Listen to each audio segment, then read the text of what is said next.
يا لمي تنتو خدت سيمبانا يا لمي تنتو خدت سيمبانا أنا سمالي ولي أنا ولي ابن أنا يا لمي تنتو خدت سيمبانا أنا سمالي ولي أنا ولي ابن أنا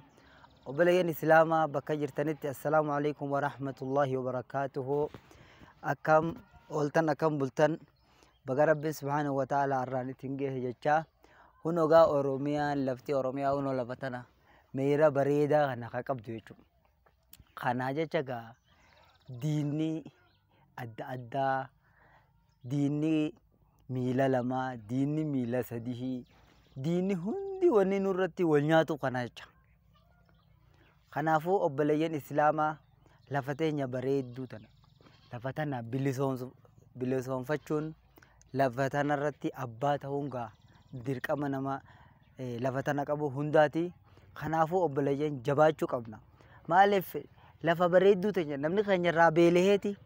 أصول لفا بريد دوتنا قبنو أسي كما سوماليا أصول لفا بريد دوتنا قبنو أسي كما جبوتي أصول لفا بريد دوتنا قبنو أسي يمنين سودي دان mana hidhaa keessatti rakkatee Yamanitti namni dilli san gubate jechuudha. Kana jecha lammiitiyya Rabbiin bilisummaa dhugaa san Rabbiin nu haa kennu ammoo bilisummaa argachuudhaaf namni tattaafachuu barbaachisa. Namni hin tattaafatin wanta galeen harkatu. Namni hin tattaafatin amata gadaa namumaatu irra wal jijjiira. Hogguta akka afaan gabroonfata afaan Oromoo dubbatu, hogguta akka gabroonfata afaan Amaaraa dubbatu, hogguta akka gabroonfata afaan Tigiree dubbatu jechuudha. Kanaafuu nuti haqa keenya falmachuudhaaf waan keenya falmachuudhaaf tattaafachuu qabna. Namni hundi gaa namuu mana rafee namni hundi manuma taa'eetuma abaluu naa dhuftu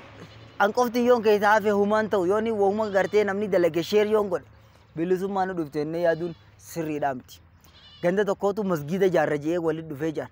Masgiida hoggaa ijaarru akkamitti ijaarru jennaan namuutu aanan qalaasa tokko tokko fidaa hunoo marmeela kanan naqaa hoggaanii fi aanan fiddanii asin neeyxan akkasitti masgiidni kun ijaarama aanan kana gurgurree masgiida ijaarraa waliin jaan hoggaa kana namuutu galeetuma sammuu keessatti namuu galeetuma aboo namni hundi aanan fidaa miti aanan qalaasa tokko tokko fidaa mi ayyooniin qalaasa tokkichaa kiyya bishaan godhe maaltu rakkoon jiraa jeetuma